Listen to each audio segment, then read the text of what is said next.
Money in the bank. We live? We are live. Take it away. Cool. Well, what up, my brother? Selecta MC, how you doing? Hey, I'm doing well. My name is Jamie Selects. I'm still figuring out how to do this, obviously. Well, thank you for joining us, everybody, and thank you for coming on the show, MC. As I've been thinking about doing these interviews and about the business of DJing, I really couldn't think of a better person to want to bring on for this first one, especially this first interview that I'm trying to do. So thank you for letting me figure out how to do this on the fly. Thank you. So just a quick intro for the audience here. Just want to kind of preface who you are and what I love about you. And you, I would say, are the most hardworking, no frills, get shit done kind of person that I know. And there's lots of kind of definitions of the word hustle, but I think you embody the most raw form of that. And so I really just want to appreciate that about you from the jump here. And so I wanted to actually start off by just kind of asking you, where do you think those traits came from? Like, where did you learn that? Is it innate? Did you learn it from your parents? Like what do you think? Gotcha. Yeah, I think for me, it's like a combination of things. I think there's for sure like an innate aspect of it, just because I think that I do things that I wasn't even taught in terms of like hustle-wise. But big shout out to my folks though too. Like my mom always had like another hustle outside of her regular job. My dad always had another hustle like outside of his regular job too.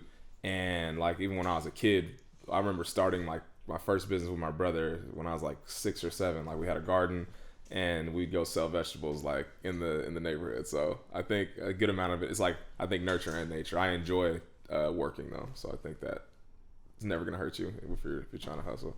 Nice. So let's bring it up to DJing. I know this is how all DJ podcasts start, but I think it's important.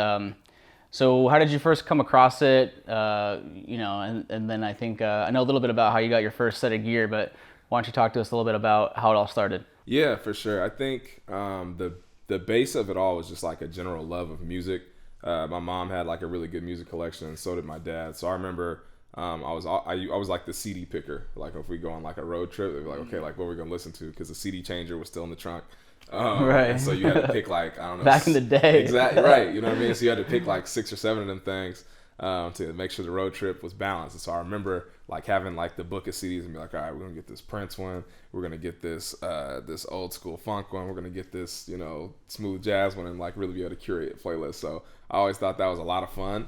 And I think, I don't think I really became like a DJ nerd until I started DJing. So it wasn't like before I was like, oh, I saw a video of this DJ and I always thought that'd be super dope. Like not at all. It was like, I really enjoyed music, but I ended up getting into it because I used to do these events at my house in high school. And I had like my boy's uncle used to DJ for me. And this one time like he wasn't available. And I was like, man, I'm gonna learn how to do this shit. And so I remember just like doing some research, figured out how to get like some basic gear. And I told my mom, I was like, hey, can I get like $300 so I can get this stuff? I think I can make money with it. And then from there, it was just like DJing house parties in high school for like free. And then like $80 a night, which was like $1 million to me. And then having people around me that were like, all right, reinvest, as opposed to just like going to blow money on shoes and stuff. So nice. Yeah. We definitely touched on a couple of things I want to get into. But yeah, can you walk us through a little bit more in detail how you went from, okay, I got my first gear, I'm spinning in the bedroom, then maybe I'm spinning in front of people, then, oh, okay, I'm actually making money on this. Like, what's the evolution, and how did that go for you? Yeah. I mean, the evolution was interesting. So yeah, definitely like first gear. I feel like the first like year or so was just figuring out like the technical pieces of like what isn't it? Like everyone knows the word mixer, but like, do you actually know what it does? So I think since I wasn't like a gigging musician or anything back then, it was really easy to just spend time like toggling and figuring that kind of stuff out. And I would say that because I don't think I really got good at mixing until probably like maybe like 3 years in, because I wasn't gigging like super often. So if you're just playing for yourself, you only care so much about like how good the mix is. But I think that I like outside of like learning like the technical stuff was like, okay, now let me pick good songs. And so I'd make like mixed CDs, to be like, all right, what y'all think about this one? What y'all think about this one? And so I think as my confidence got built up and I took input from people, it's like what we think would be hot if I rocked a party. that's where I think I kind of started to take those next steps and grow and figure out, okay, like, how do I actually like become like a good DJ? Because I think so first equipment, then music, and then figuring out how to like put the whole thing together, and then like, all right, let's elevate. So. Do you remember the first gig that you got paid for? Yeah. First gig I got paid for is 2007 in Stockton on West Lane. It was a Sweet 16 party, and it was neon themed. And I remember, yeah, I had like my outfit ready, had my headphones, like it was dope. And I think I enjoyed that one the most. Number one was getting paid was awesome. And then it was my first time actually DJing like on a stage. So I was like elevated and could see the rest of the party from where I was. So I was like, I felt like I was Tiesto spinning for these Nice 16-year-olds. So 2007, this was probably high school for you? Mm-hmm. Yeah, high school. Okay. And then, so I graduated high school in 2009, and that's where actually we first met, was my sophomore year, your freshman year at the, what was it, like the orientation event? Mm-hmm. I think we like came to the bathroom and you were like, we like randomly met in the bathroom and you were hella stoked on everything that we're doing. I was like, oh, I like this guy. Yeah, because I remember because y'all had like, we used to wear our badges to the thing. Shirt, I was like, what is this? Shirt. I was like, you working? I was like, oh man, yeah. I remember that experience too. Yep. Cool. So, okay, let's jump into college because that's where our company, Plural Music, I think really came off. So Yep. just to give some context here, Marcellus and our business partner, Joe, founded a company together called Plural Music. And why don't you tell us a little bit about the origin of that and kind of the beginnings, the early days of the college time for us? Yeah. I think it was very, I think serendipitous is like the word I like to use when I think about that. Because so I DJ'd, and I actually went to high school with Joe, and I knew he DJ'd, but like we didn't hang out or anything. Like I had my group of friends, he had his group of friends, whatever. And so I remember chatting with him before like the summer before freshman year of college, and I don't know if I knew he went to Pacific. And I remember like the first week of school, I was like, oh shoot, what's this dude doing here? And so we chopped it up, and it was like, oh, you DJ, I DJ, and so. I think we did a house party first for remember Nudek and Lou and all those guys, and I remember we had got it going, and like the police came and rolled it like ASAP, like within an hour. And so we packed up the gear. Me and Joe were sitting in the car. We're like, man, I DJ, you DJ. I got some gear, you got some gear. Like let's figure out how to like take over, right? And so I think me and him, we would link up like once a week or something like that, and either jam or just kind of like talk through gig ideas and stuff. But I think that where it really got, where the idea and concept got solidified, we took Music Management 11. We were all in that same business school in concentration. And me and Joe were sitting in that first week of class, and the professor was explaining about the music business and like all the different options and stuff. And we're just sitting there like taking hella notes. And Shout out Hatcheck. Yeah, shout out Hatcheck, man. That dude's awesome. And I remember afterwards we would just be like ideating. And I remember that was it. And so from there, I think it was like, okay, we know how to DJ. We've combined our equipment. Now let's figure out like what kind of rates we can do. And then we were super fortunate like early on to be like, okay, how much, if we do a gig, how much of this do we need to put towards new equipment? Like we were always forward thinking as opposed to like fast money. And I think that was probably one of the, I'm not sure if anyone explicitly taught us that, but I was just really grateful that we learned that early on.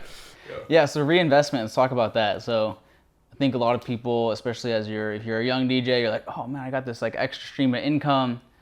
I'm gonna go buy some shoes or something, which is nothing wrong with that, but talk to us a little bit about how the reinvestment strategy that we had at the beginning, even before I got there, how that paid dividends for us later, and like what did that look like in reality? Yeah, so reinvestment is super interesting. I think it's something that anyone should consider.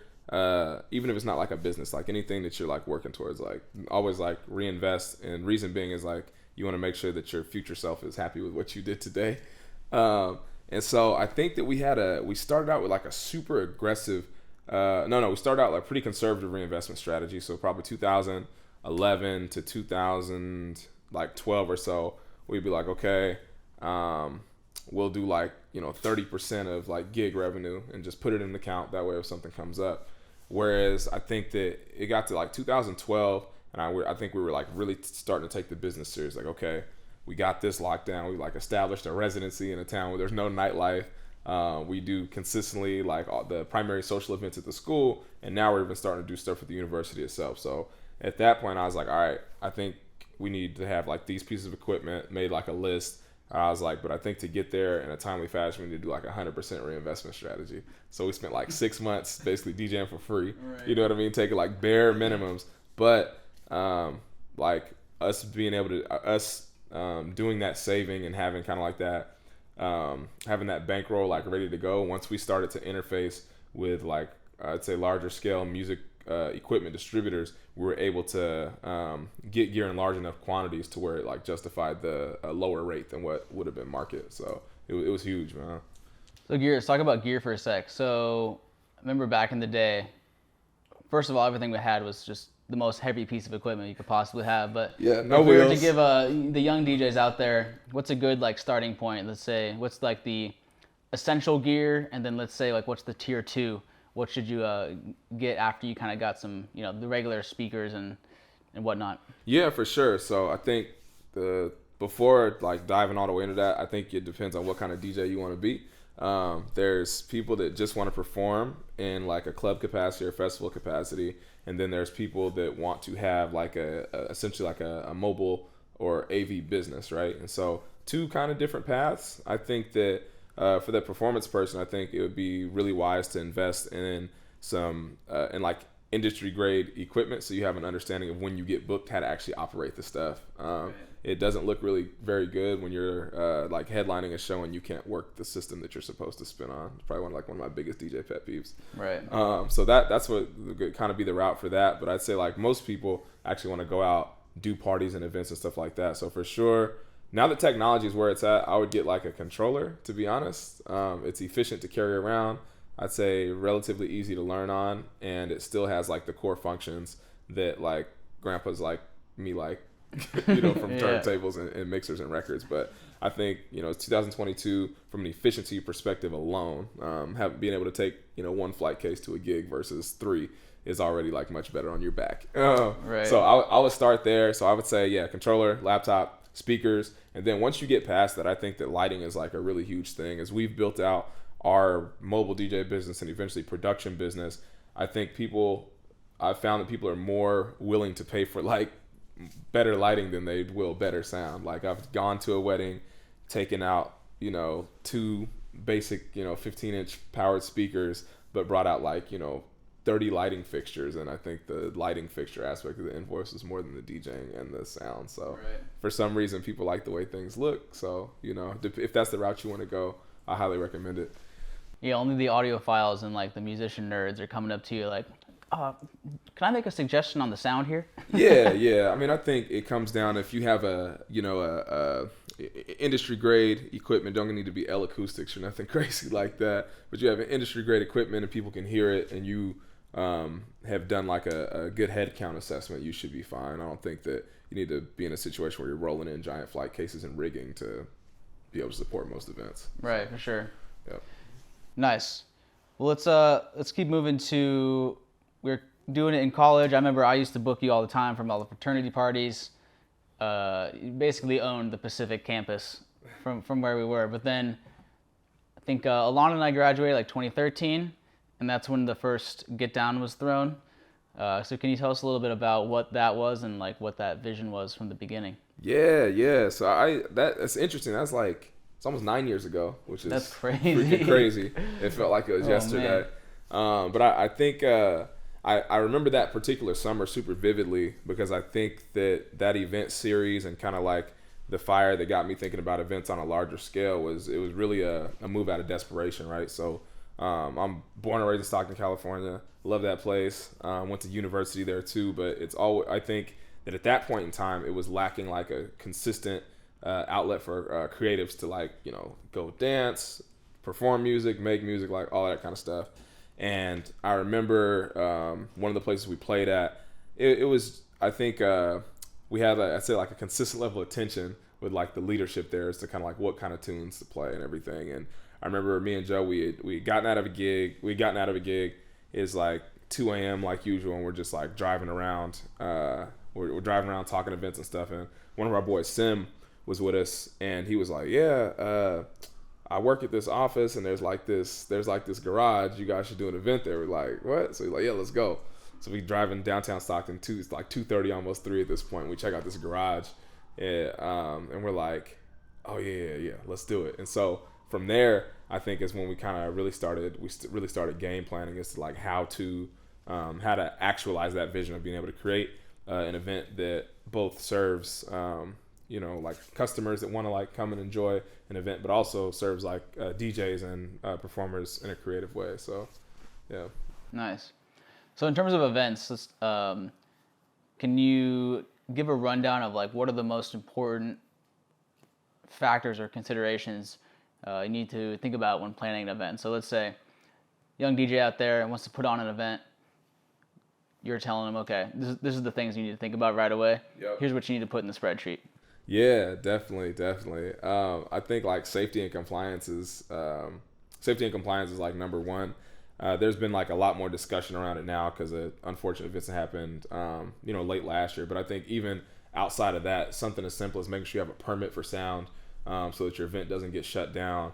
Making sure the restrooms are placed in the right aspect of the event if you're like creating it from the ground up. So I think safety and compliance, logistics are some of the ones that come up to the top of my mind. But I think you also want to think about what is how do you want people to feel when they get to your event, while they're at your event, and when they leave it. And I think a lot of that is drawn from like what is specifically around music, like what is the sound that you're trying to promote or build an event around. Because I think even for myself, I'm like definitely identify as an open format DJ. Like I'll spin any and all things, but I still have like a way that I want people to feel like when they leave the event, like they're like, oh, I had a really good time.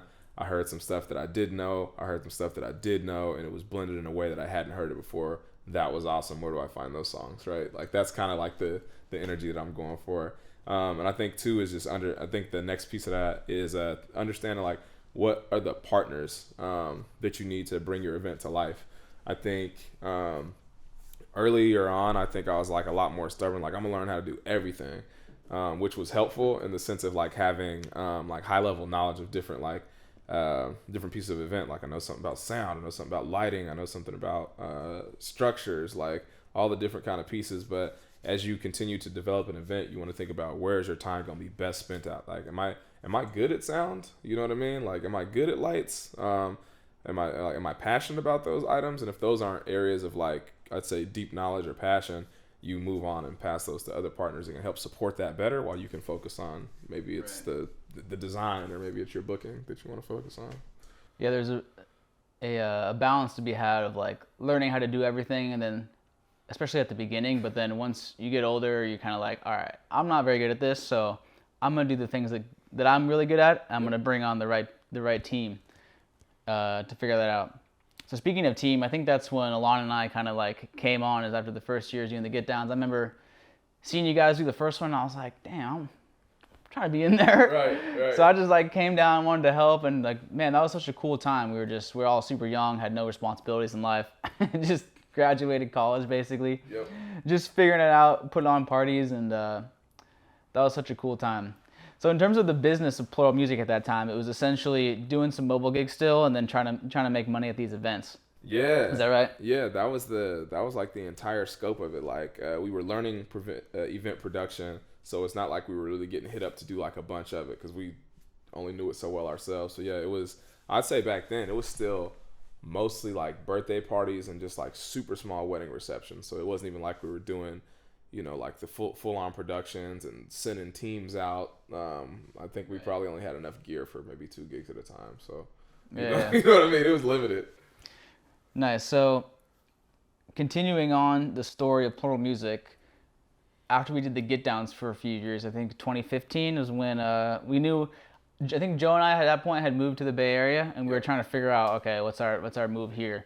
What's our move? Not out of the valley, but up and out, and trying to move on to a bigger stage. Yeah. Yeah, exactly. So, talk to us about how we landed up in Oakland and the first Plural Music HQ. What was that all about? Yeah, that was a trip. So yeah, it was 2014 is when I graduated. So 2015, I think was just like this. It was like this soul searching window because I think everyone we're all done with school now, and I think everyone was working like a 9 to 5, and no one had one that was particularly cool. Like there was nothing like really awesome. Like Joe was working at the radio station, but he was like running coffees to people. I had like my first job. I was doing this management training program, so I was working with a bunch of truck drivers, learning ops and stuff. And I think we're doing. You were at the Fit Mob, right? Fit Mob was the first 3 months. Sales yeah, first. Sales. Why don't you talk to us about Yelp? I don't want to talk about it, bro. I don't want to talk about it. Just for the record here, I got Marcellus a job. He stayed there for 2 weeks. 3. No, it was 2, bro. I didn't get no referral bonus. I was there for no 3, referral bro. bonus came into my account. I was there for 3 weeks, bro. No, bro. I'll have to look at my thing. But anyways, so yeah, it's like it's a year like soul searching. And I was still based in Stockton, and it was just like there was more things that we wanted to do than were available geographically. And so I remember I'd be at work and I'd go on Craigslist and I'd be looking at like warehouse for rent Oakland, like loft for rent Oakland, like just trying to find spaces. And I remember I found this one and I was like, man, this is awesome. And so I texted Joe and my older brother who also lived in Oakland. I was like, hey, can y'all go check this out for us? And it was like, I remember it was like so expensive. It was we had this, so I was like, all right, we're gonna get it. It was this loft, or it's like a warehouse with a loft at the top. It was like 2,500 square foot warehouse, like 30-foot ceilings, and I think it was so expensive. It was $2,300 a month. Was that his or a 33?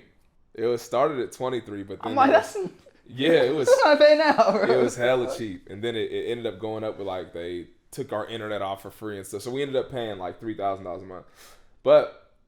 What it turned into, so it was this, we had an idea, so I was like, all right, I'm gonna build a room down here, and then there's a room upstairs, so there's 3 of us. It was me, Michael, and Joe, and then as we're building the place, like the different people from Plural kept coming by, like they said, hey man, this place is cool. Hey, can I stay? Cool. Like, can I stay? And so we kept building shit. So we violated the hell out of this lease. Like we built 1 bedroom, and then we built like our recording studio thing. I'm talking like hammer, nails, paint, every drywall, the whole thing. So we completely violated this lease. But we're there, and so what ends up happening is I think I had maybe like $5,000 saved up, and so I was like, all right, I'm gonna do the first month and I'll do first month and the deposit or whatever, and we're gonna figure it out. And we got this big ass place, maybe 4 speakers, a few lights, some trussing, and like no furniture at all. So, and we was like, we get in there, we get the keys, and I'm looking at Joe. I was like, I think we need some more money, man. So he's like, all right, man, I'm gonna hit up Nev. His family runs Bank of Stockton. He's gonna take care of it. So he gets us a meeting with the VP of the bank, and she's like, okay, what are you boys trying to do? And we're like, okay, well, we do this and this. She's like, okay, I'm gonna make you a list, and you need to come back to the bank with all of this information. Make sure none of the paper pages are wrinkled. Put it in a binder, put a cover sheet, and write a letter. I was like, okay, cool. And so you got me and Joe in this warehouse. Basically, we had 2 lawn chairs, 1 lamp, and the bank in the bank application, and me and him were just filling this thing out basically in the dark. Like, all right, well, here we go. And so it was like so that's how we like ended up there. But we were like, if we're gonna grow this, we need to be like in fertile soil, and we also need to have a space that's gonna foster creativity, because even no matter where it is, like I think any artist can speak to it being like, it is hard to find a spot to just like do your thing consistently. So we built that. Like there was speakers set up at all times, turntables active at all times, for better or for worse. Sometimes you get woken up at 2 a.m. from people something, but yeah, that's how we ended up there. So yeah, that was like 2015. That was before I even DJ'd. I was like, everyone's like, oh, I play this music DJ company. They're like, oh, you DJ? And I was like, oh no, for like the longest time, right, trying to figure it out. And I think that was such a cool time because we were all young enough to be able to put up with that. And that was also, I think, where kind of the foundation of the future of Plural music, like the long-term vision is where we started to formulate. When we got there, it was basically, we're trying to put on these events, we do mobile gigs or whatever, and then you know, our boy Alon was going to Berklee College of Music, studying, you know, music, basically music business out there. I came, and he came, and kind of this new vision formulated where we're like, we could really literally be like the Virgin of music. Like we're trying to do, we could come out with a label, we can do talent management, we're trying to build our recording studio. That's where kind of all those like pieces came together in the vision. Yeah.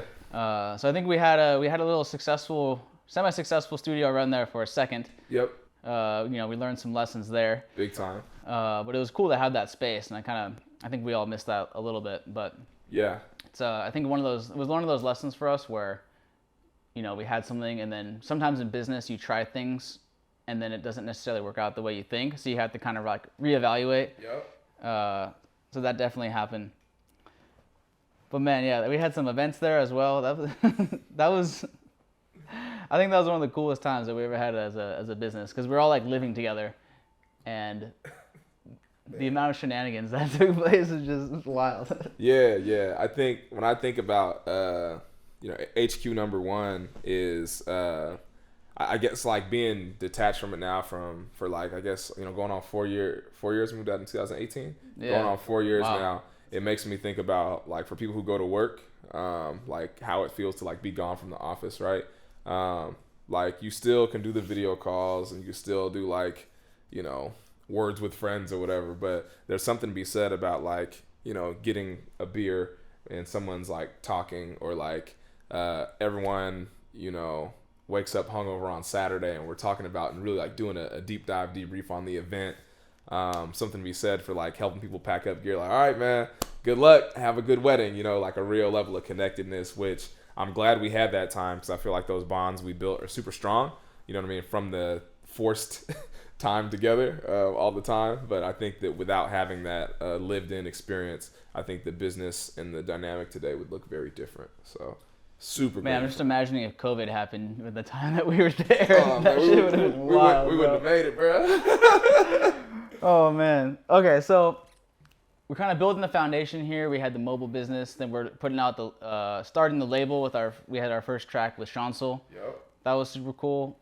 Building out talent management. We didn't really know what we're doing, but I think we're just kind of trying to figure out, trying to make it all work. Yeah. And then I think, I mean, the core of our business and what's been the most successful is definitely the mobile DJ and the production. Yep. And you've had the most heavy hand in making that happen. So can you explain to us kind of the evolution of our ability to do mobile gigs from like when we first moved into that place in Oakland all the way up to, you know, when we moved out? Yeah. I think it was super interesting. I think for sure, number one, there was no automation like whatsoever. So literally, I'd say the first, you know, I mean, from when the business started, probably through 2016, all 2017, any client we had literally like would call us. You know what I mean? Like there was no like messaging, there was like no mobile intake, and we didn't have like any money, so we couldn't really afford a CRM to be able to like support that kind of stuff. So I think about that. I think about literally taking power amplifiers out with speak-on cables and like, you know, heavy speakers versus just having like powered speakers with XLR, stuff like that. But I think what really drove the evolution of it was a couple things. I think when we moved to the Bay Area, we were able to get much better quality revenue, and so that like was able to help us continue like that reinvestment strategy. But I think too was like even before moving out, like we had like a good amount of exposure to like what a successful DJ business looked like. So even before, you know, while I was in college, like I used to work with Frank Gallardo from Exclusive DJ, and that dude, he took me all over the place. Like he took me to weddings, he took me to proms, took me to corporate events, and he like showed me like the business of DJing, which is like very different than just like spinning records. Yeah. Oh shit. I was not. Nah, bro. That was not. That worked out perfectly. Anyways, yeah. So I love he that. taught me that, and I remember him always explaining like, hey, you know, you can make a really good life for yourself by building like a good book of business and being reliable for your clients. And he was like, it's not always about being like, you know, a battle DJ or having like the best scratches, or even, he was like, even sometimes having like the latest music. He was like, but you can show up on time, you can articulate directly with your, with your clients, and like build a quality product. People are going to continue calling you. So I think I always kind of kept that with us and tried to like impart that amongst the team, like through examples. So it's like, all right, like if the event starts at this time, what time should we probably be there just to be safe? You know what I mean? So, Right. yeah. Yeah, I know. I'm thinking I'm too early to weddings, but I just get such anxiety that I'm like, I can't Yeah, get running around with this. Yeah, I think I've yet to pull up to a wedding before, with less than 2 hours before it starts. Right. Even that, I'm probably like, let me get 2.5. I just, you know what I mean? You don't want to mess one of those up. So So there's a couple of things I want to go to next, but I think one thing that came to mind was building a team and like, okay, so you can do one gig. Okay, we have two people. Joe can do another gig. Okay, I'm doing a mobile gig. In terms of building the business and achieving scale, like how does it work building a team and from your perspective, especially with the mobile side, like how did that work in terms of staffing people and just making sure people we're going to be able to have the same quality that our customers are used to. Yeah, I think that piece of it is like an art and a science. Obviously, like you got to think business wise. Like it's a DJ like music is scalable, but DJing is not really, right? Well, you can do one gig. Ideally, you can do multiple in a day if they're like some space between them.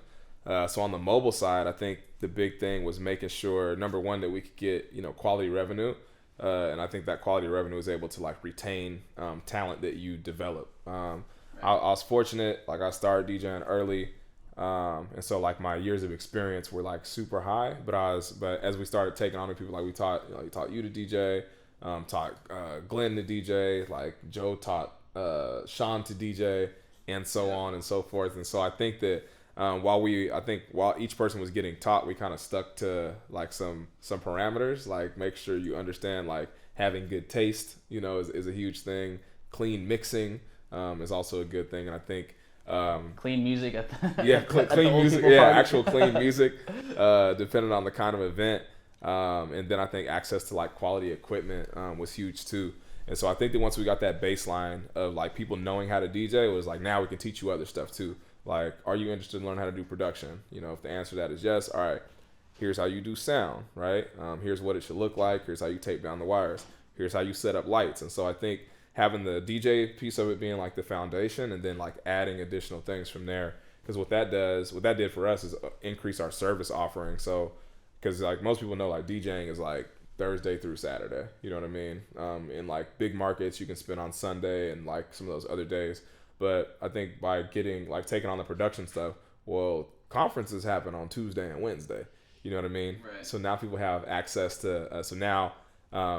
People would have access to be able to like do like different kinds of work and things like that. So kind of like a roundabout way of saying like quality cross training to make sure that people can to make sure we can service more events and do more so frequently and consistently. Got it. So one more point on the mobile DJing side. Let's talk about pricing and like figuring out the margins, because there's definitely been an evolution for both, I'm sure, yourself and also for Plural Music. So talk to us about where you started and where we are now in terms of pricing and kind of achieving a good margin on each event. Yeah, that's interesting. So like I said earlier, started $0 an hour, and then I think then it was $80 a night, then it was $100 a night, and then I knew I was winning when I got to $35 an hour. Like I knew I was killing them. You know what I mean? And so I think it was kind of like, I think as I got better, my confidence got a little better, and I said, okay, I would feel comfortable like charging this much. Like I remember my senior year of high school, I got to $50 an hour, and I was like, yeah, this is. I quit. Yeah, you know what I mean. I was like, I ain't even going to college. I'm just gonna spin records. So I think that was kind of the. That was the thoughts, but I think now, like as I get older, my personal time becomes like more valuable to me, and so I put like a dollar amount. Like if I got to give up a Saturday, like can't hang out with my friends, don't get to go see my family, I don't get to go get drunk like everyone else. Like what is my day actually worth? And so what I did is figure out like a price on that, and then I like circulated that amongst my friends. Like, Jamie, like. Would you do this gig for this much? If you got to give up your whole day, Joe, would you give up your gig for this? You know what I mean? Like trying to figure out what that looks like, and then try to essentially like apply a premium to people's time. So if I know I need to call like Ryan to cover a gig, I have confidence that he's gonna do it, but he's gonna feel good about doing it because he's gonna get paid what he feels like his time is worth. You know what I'm saying? Yeah. And so I think that like those were some of the factors that went into like getting pricing from zero to like what it is right now, while also still making sure that we're adding like delivering value to the customers. Like I don't think it's really cool. Like I don't think you need to charge, you know, like $1,200 for a birthday party in someone's backyard. You know what I'm saying? Yeah. Like, or if you, or like you're charging someone, like let's say maybe in Beverly Hills. yeah. But like if you're, I mean, I don't even think about stuff like this. Like someone's like, hey, I know the price is this, but honestly, it's like super low key. There's like 12 of us. We just want to have some really good music. Like, what does it hurt to like work with a client on some stuff? Like every single time? No, right? At that point, you're a discount store. But if you really think about it, like let's say, I say at our peak, you know, 2019, we're still looking to come back to that after everything being closed down. But our peak, our organization was doing, I think, over 300 events a year, if you think about it. Mm-hmm. So our San Francisco residencies 3 times a week, 52 weeks a year. So that's like 156 events alone. It's just one thing. Weddings, probably doing between like 30 and 50 of those.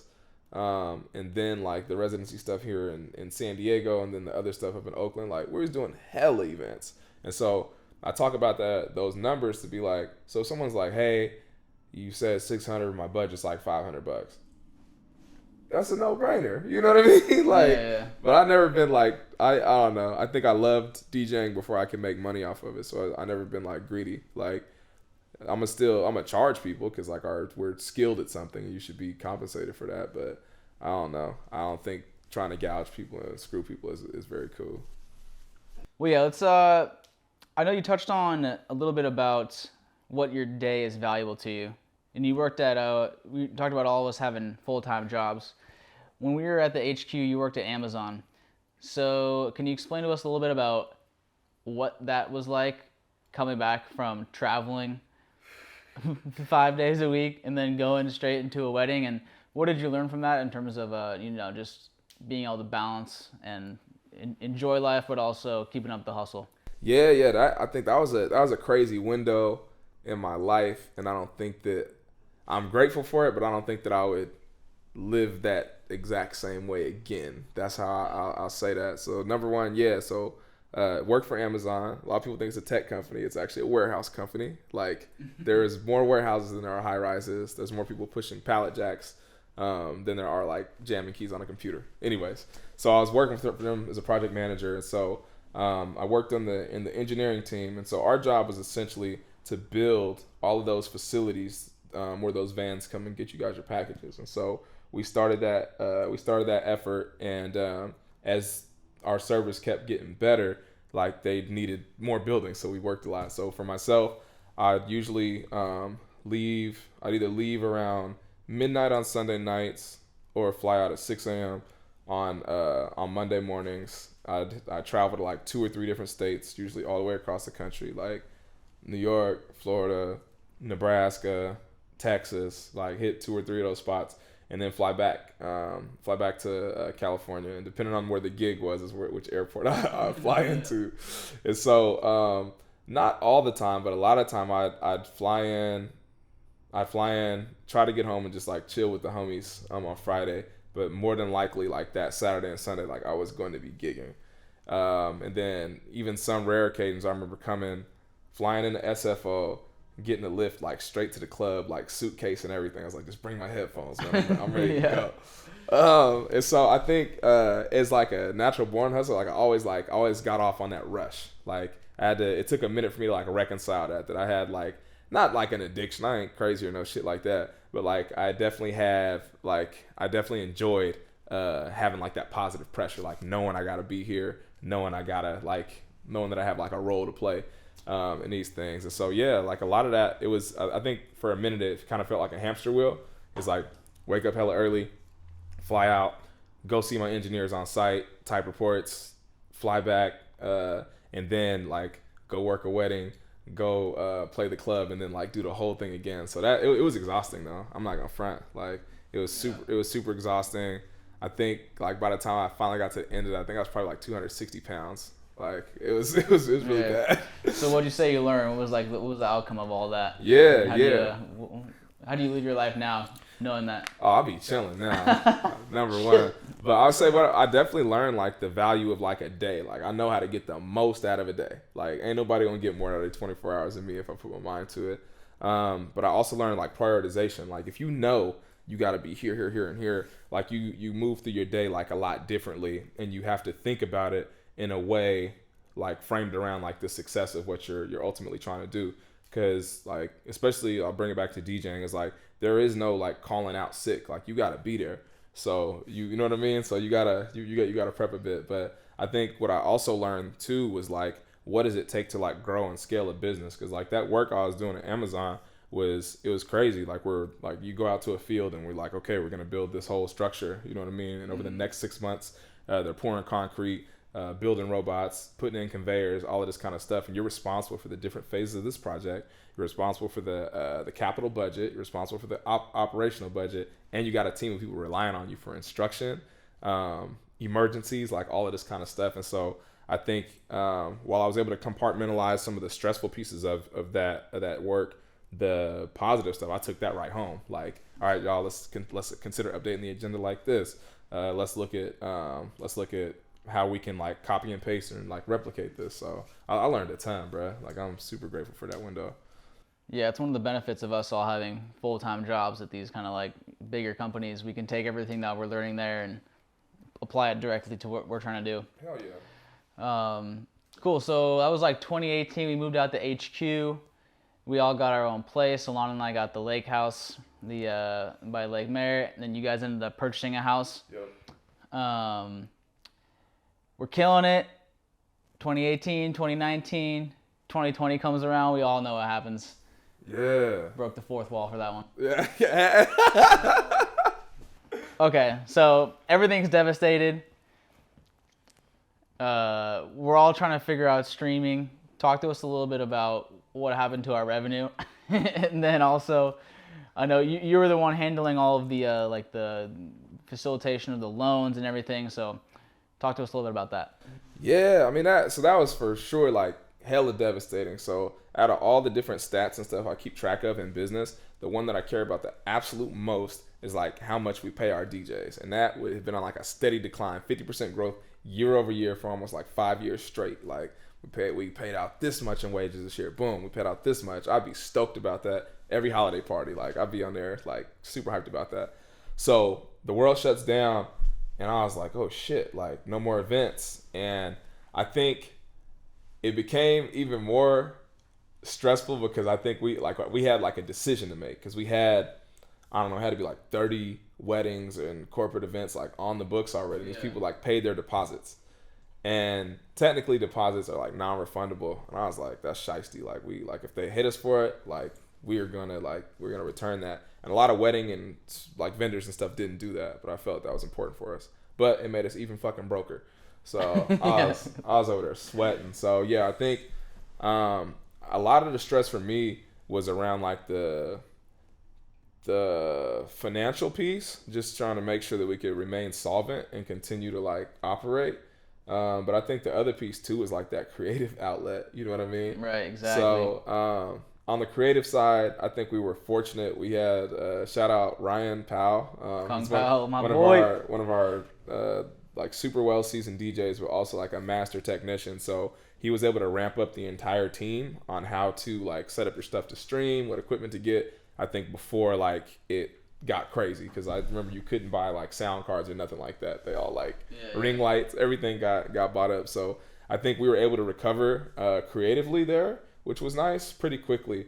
The financial piece of it though was interesting, because I feel like our industry was last in terms of the government aid, because I don't think people think of entertainment as essential until you don't have it, and then it's oh, there's no music, it's quiet, it's depressing, you know what I mean? But with that being said, we didn't have any programs available to us until like 6-7 months into the pandemic. And so I think we start streaming, I'm like checking like these like loan applications and SBA programs every day. So I think that we got back to being creative before we got back to like having like funds again. Right. Yeah. So I remember it was probably had to be like June or July, and I was doing some renovations at my house. Like, I mean, you've been there plenty of times. It's a giant backyard, which I was super keen on. And so last year I was like, man, I'm gonna remodel this thing, and we're just gonna make it a venue. Like, and so I was like, all right, y'all. Next call, I was like, I'm getting some work done at the house. We're gonna have like a whole space. We're gonna do our own events. We'll do social distance. We'll be outside, blah blah. Yep. And we created this. We ended up creating this really amazing event series that we ended up like actualizing publicly this year, called All Genres Welcome. And it was I'd say it was probably one of the most relieving aspects during like the thick of the pandemic, because it brought we selfishly just booked all our favorite DJs. You know what I mean? We had Umami, we had Jay Espinoza, we had Miles Medina. And the last one was like Shortcut. Shortcut and Lazy Boy. Like this was the Spin for Change. Spin for Change. The first rendition of it. So yeah, that piece of it I think was like super relieving, because we knew, okay, once a month we're gonna do some cool event at the house, because bars weren't even open in the Bay Area. Like you couldn't even get a beer. Maybe in San Diego. Yeah, but in the Bay, like, it was lockdown. So I think that that was cool creatively, and I think that, you know, in talking to a lot of those DJs individually, the backyard was a lot of people's first in real life gig since everything is shut down. Yep. And so being able to be that group that kind of like helped to push the envelope in a as responsible way as we could, I thought was dope. So yeah, we were able to kind of scratch that creative itch, and then towards the end of 2020, like, a lot of different programs started becoming available. So that became my life for, like, you know, 6 months, like every day. Applications, you know, tax forms, all this kind of stuff, justifying like, hey, like, we're not scammers. We just need money because we've paid into this system, and now we need the system to look out for us. So, speaking of taxes, I want to give MC a shout out here. I think I asked a question one time about, like, so how much does Plural Music pay in taxes? And you made a comment about, like, our business structure. You got all those books up on that bookshelf, not one on taxes.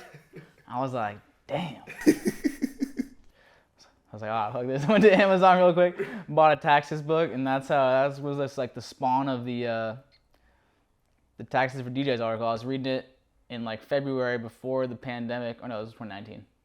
It was one of the years. Yep.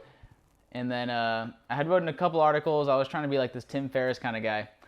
And then the Taxes for DJs thing just kind of came out of me. And that's kind of what is spawning this business of DJing thing. Thanks for making that comment, because honestly, we wouldn't be here today if it wasn't for that. Yeah. Well, I appreciate you being receptive, and I'm still working on my delivery. Well, let's tie up the Plural Music here, and then I have just a couple more things, and we'll end out with just some fun DJ shit. Sweet.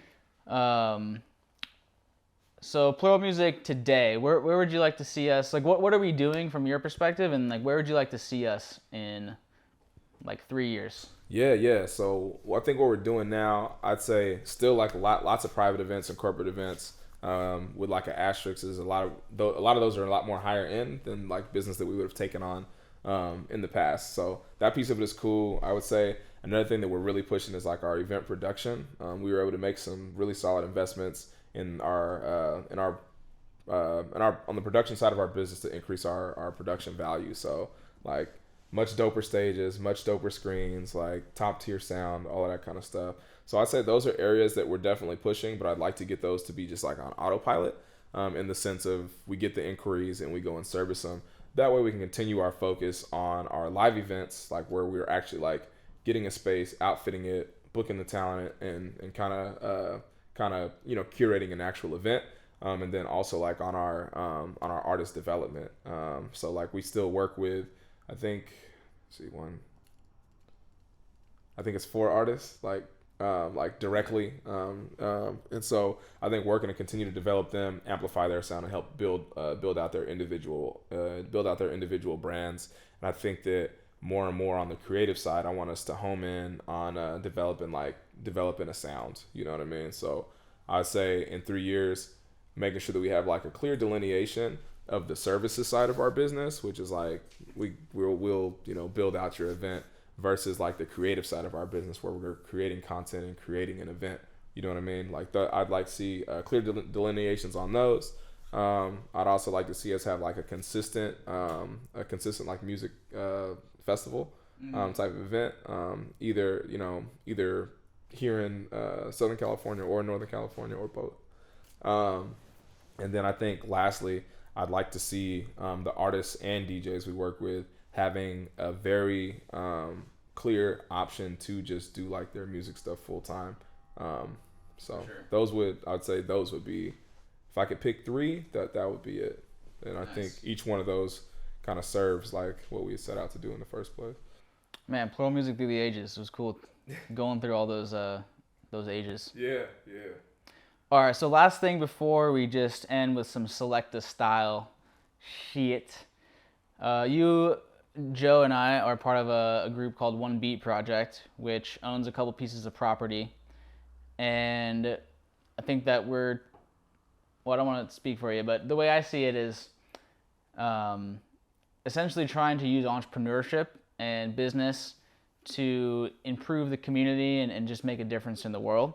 And so can you talk to us a little bit about what the One Beat Project is, the buildings that we own, and what's inside of those buildings, and what's the future of that in the next couple of years? Yeah, definitely. So I think you definitely you said it correctly. So I mean, I think anyone can buy a building and be like a landlord, right? But we're greedy and hands on. Like, so we wanna like help our tenants build, and we want to help curate the zone in which we own our properties and stuff like that. And so One Beat Project, we started that in summer 2019. Bought this old warehouse in downtown Stockton, maybe like a couple blocks from where we did our first actual events. And so in that building, there's a microbrewery, there's a recording studio that we built ourselves from the ground up, like during the pandemic. Yep. And then like there's a small like music and performing stage in there too. And so I say like that's like the main like anchor within that batch of properties. And then then we have like another warehouse across the street that I think it's right now it's like a custom like auto shop, which is pretty dope. But we're thinking about what considerations we want to have for the properties and we own, so that we can continue to affect change in that downtown Stockton area. So I always get excited about that, because I would say like the real estate business and stuff is like more of a grind and a slow burn, especially from like a revenue perspective. Like, I've spent more money than I've ever made off of any of those buildings. But so far, so far. But I think long term, it's going to yield benefits outside of what goes in your pockets. If that makes sense. For sure. Yeah. Cool. Well, bro, it's been dope. I want to try to end these interviews with just a little bit of Selecta style. So, what do we got here? So let's talk about library organization. What's your rundown? How do you do it? Any tips out there for the young DJs as they're starting to build their library, or maybe even tips for DJs who want to destroy their libraries and start over? Yeah. So I think, like, first and foremost, disclaimer, like, I'm a digital hoarder. You know what I mean? I don't know how many hard drives of like old MacBook Pros I have. Like, oh, I might need this, or I might need this. Yep. And then I might play this. You know what I mean? And then two, it's like when I used to go dig for CDs and records and shit like that. And so I'd usually rip those CDs, and I'd rip the whole thing because I want to have the complete album, knowing damn well it's like, man, I want like 6 tracks off of this compilation. So all that to say, I think consistency is key. It's just like when you go to the gym, like if you got to set aside dedicated time and go through it from there. I'd say like a trick. So in iTunes, there is a BPM reader. So what I recommend is just organizing your stuff in iTunes. If you activate the BPM reader, then you essentially have the same view as you would in Serato. And then just do it consistently. I have like, do you do it by genre? I know you have some like BPM crates. Yeah. What's your default? I feel like I always kind of revert to a default in some circumstances. Yeah, the BPM crates I think was more of a crutch, probably from when I was in college, just when my library was only I don't know, maybe 2,000 songs or something like that. So it's like, shoot, I'm in the 80s. I don't got no transition pieces. My scratching not that good. I need to be able to get, like, I can't go too far from like the bass speed or whatever. Whereas now I think a lot of time I'm referring to like how like a feel I'm going for. So I was at the office last night spinning, and I was like, man, I remember doing this holiday party for these software engineers. This shit would go. You know what I mean? So I remember where that crate is at. It was like, mobile DJ gigs, 2018 tech party. You know what I mean? Yeah, exactly. So I don't think it's so much like genre specific as it is like field specific. But I think that a hard default, I'm always, no matter, even unless I'm like doing a mixtape for a recording, I'm almost always gonna sort a crate by the BPMs.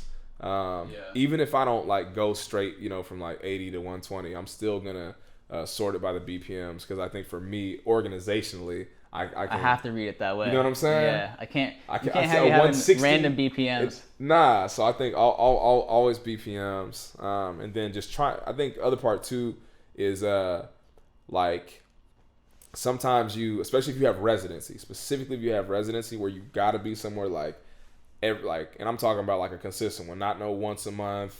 Nah, I'm talking about like where you gotta be there like every week.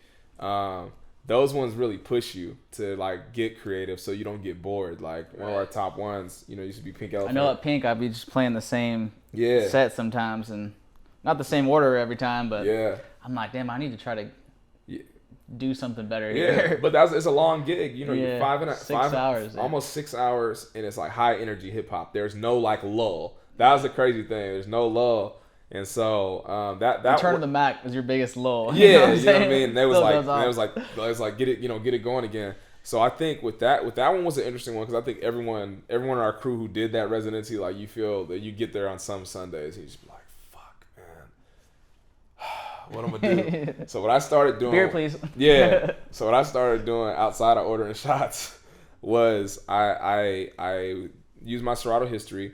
And I looked at my calendar and said, when was like all my pink elephant dates? And I started pulling each one of those instances to make like a giant like folder. Oh, that's a good idea. And I looked and I was like, damn, there's over 500 songs in here. And if you DJ, depends on how you DJ, but you usually are going to spend between, for a 4.5, 5 hour set, you're going to spend between 150 and 200 songs, give or take, depending on how long you play them. And so I'm like, okay, if I've used 500 different songs to rock this party, then I know I got some variety. So I think you got to just come up with creative ways to like mix it up for those consistent ones. But I think also too is like taking some risk. Like, is that like a hip hop brunch? Yeah, but like 20 minutes of house around hour 5 helps relieve everybody. You know what I mean? Yeah, like it gets my energy up. They're probably tired of hearing me play it, so now I can go back down and we can both ride the wave together. You know what I mean? But I think that being able to navigate your library is key. I talk about it a lot, how much of a trip it is. Like, if you handed me your laptop to like go do like a wedding right now, I'd be hella stressed out. Even though I know you have mine's fine. Maybe Joe's. No, Joe's would be the worst. Joe's would be the absolute worst. You walk away. Yeah, but even though it's like every song file I need is on here. But the way people organize their stuff is like reading in a different language. Can't do it, bro. So that's so funny. Yep. So true. Yep. All right, bro. Last question. We're gonna close it out here. Well, before last words. Last question is gonna be: if you were to plan a small festival, we don't have time for Coachella amount of artists, but in between 5 to 10 artists, who are you bringing? Damn. 5 to 10. In between, you don't gotta come up with all the 10, but at least 5. Okay, I know for sure. Now this is interesting because I always go between. It's like I love like artists. I love like DJs, like scratch them up DJs, but I like producer DJs too. So yeah, you gotta pick what kind of festival. What's your vibe? Yeah, so my top artists. All right, I'm gonna sneak it in. So I'm gonna have Jazzy Jeff as the house DJ. So he doesn't count. Very rare. So he doesn't count as an actual artist. He's the house DJ, like you would have on a award show. Oh, house DJ. Okay. Yeah. I thought he was doing a house set. Oh, okay. He's gonna do that too, probably. Okay. He's gonna be the house DJ. So we got him locked in for the whole festival. Got it. And I like that. The MC. Yeah, right. I'm sneaking in. In terms of people I'd bring, I think I'd probably have to bring Keitra Nada for sure. Had to bring Keitra. Who else? I'd say probably Kali Uchis. That'd be some of my vibe. Sir from Top Dog. So I'm down to 3. So I got Keitra, Kali, Sir, Man, I'm trying to think who else. I'd probably do maybe Snow Allegra. I think I could I'd probably consider her. So like I'm going like this cool like it's not like a rager festival. It's just like it's a cool ass festival. Then the fifth one, that one's tough. I want to have like one more like artist there. I'm trying to think. Having to do this on the spot, this shit is hard. Yeah, this is hard. Let me look at my playlist real quick. Oh, okay. I'm a cheat. It is. No worries. That's cool. That's cool. Yeah. We gotta make sure it's legit. Yeah, because I was like, man, I want to make sure it's got like all the stuff I really want to have on there. You know what I mean? It's a balance between the range between. I mean, in this, you don't necessarily think about what's gonna sell, but that's how obviously normal event producers are thinking. Unfortunately, yeah. Yeah. Man, I'll probably bring Blast. I fuck with him. Blast? Yeah. All right. Yeah. So that'd be we got Jazzy as the house DJ. We got Keitra. We got Caliucci. We got Blast. We got Sir. It's gonna be a good show. It's lit. Yep. Dope, man. Well, any last words, piece of advice for this? Again, this is the business of DJing. Yeah. With your boy Jamie Selects. Any last words for people starting their business, starting their journey in the business of DJing? Yeah, I think approaching it with like a level of humility. I think a lot of us people who have been DJing, like we look like we're having a really good time while we're doing it, and we are. But it takes a while to get there. Like you're not gonna just walk up to the records and they just make this magic. Like you got to put in like a level of time. So having a level of humility when you approach it, having some patience, I think, and also like continuing to be like a student of the game. I think that like things become a drag and things start to suck when you stop being a student. You know what I mean? Like you're super grumpy because like these kids don't DJ the way that you DJ, and it's like, nah, they just got their own swag. You know what I mean? And like always being like willing, like approaching it with an open heart, I think is what I'm really trying to say. So I think those would be the top things, and from there, like you'll be good. And I think DJing is awesome because it takes on so many forms, right? Like you could be a DJ that never performs, but you just like to spin records, and that's okay. You know, there's some DJs who have never played the club and they're never gonna play the club. They make a good living. That's okay too. So I think continuing to like view it as a community, and that like one type of DJing is not better like than another type of DJing, as long as that DJ respects the game. Spoken like the GOAT himself, A-Track, when we were at the Beyond the Music conference. Kind of similar vibe to what he was saying, and couldn't think of a better way to end it. I try to be a student of life, and I actually have an idea for like a future content style where I try to figure out how to be the best student of DJing. Yeah. So more to come that later, but looking forward to it. Selecta MC, go follow him at Selecta MC, right? Or is it underscores or anything? Yeah, Selecta_MC. Selecta_MC. Yes, sir. Well, thank you, brother. Appreciate it so much. Appreciate it. Thanks for taking the time. Hell yeah, bro. Thank you. It's a wrap. It's a wrap. I like that. It felt natural.